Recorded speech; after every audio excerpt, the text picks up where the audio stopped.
தவறு செய்யும் குற்றவாளிகளை சட்டப்படி தண்டிக்காமல் தனிமை சிறையில் அடைப்பது ஏன் என்று சென்னை உயர்நீதிமன்றம் காவல்துறையினருக்கு கேள்வி எழுப்பியிருக்கிறார்கள். அதனை நாம் அண்மை செய்தியாக பார்த்துக் கொண்டிருக்கிறோம். இது குறித்த கூடுதல் விவரங்களை செய்தியாளர் கிருஷ்ணமூர்த்தி வழங்க நாம் கேட்கலாம். வணக்கம் கிருஷ்ணமூர்த்தி, இந்த கருத்து தொடர்பான கூடுதல் விவரங்கள் சொல்லுங்கள். வணக்கம். தவறு செய்யும் கைதிகள் மீது சட்டப்படி நடவடிக்கை எடுக்காமல் தனிமை சிறையில் அடைப்பதற்கு சென்னை உயர்நீதிமன்றம் கடுமையான அதிருப்தி தெரிவித்திருக்கிறது. ராமநாதபுரம் மாவட்டம் கீழக்கரையைச் சேர்ந்த ரோஷன் சல்மா என்பவர் சென்னை உயர்நீதிமன்றத்தில் மனு ஒன்றை தாக்கல் செய்திருக்கிறார். அதில் விசாரணை கைதியாக கடந்த 4 ஆண்டுகளாக புழல் சிறையில் அடைக்கப்பட்டுள்ள தனது கணவர் முகமது ரிபாஸை சிறை காவலர்கள் கண்ணன், சதீஷ் மற்றும் முரளி ஆகியோர் தகாத வார்த்தைகளால் திட்டியதாகவும், இதற்கு எதிர்ப்பு தெரிவித்த அவரை காவலர்கள் கால்களால் சரமாரியாக தாக்கியதாகவும் குறிப்பிட்டிருக்கிறார். சிறை காவலர்கள் தாக்கியதில் முகமது ரிபாஸ் பலத்த காயமடைந்துள்ளதாகவும் தனது மனுவில் அவர் தெரிவித்திருக்கிறார்.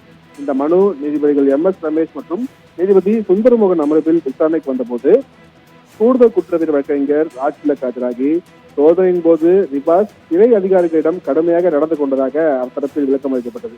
மனுதாரர் சார்பில் ஆஜரான வழக்கறிஞர் ரிபாஸ் தற்போது தனிமை சிறையில் அடைக்கப்பட்டுள்ளதாகவும், அவரால் சிறை காவலர்களையும் சக கைதிகளில் கூட அவரால் தொடர்பு கொள்ள முடியவில்லை என்றும் தெரிவித்திருந்தார்.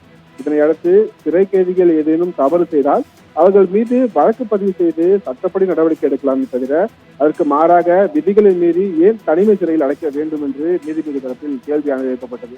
பின்னர் ரிபாஸை தனிமை சிறையிலிருந்து மாற்ற உத்தரவிட்ட நீதிபதிகள் வழக்கின் விசாரணையை வருகிற ஏப்ரல் 8ஆம் தேதிக்கு தள்ளி வைத்து உத்தரவிட்டிருக்கிறார்கள். அருணேஷ்,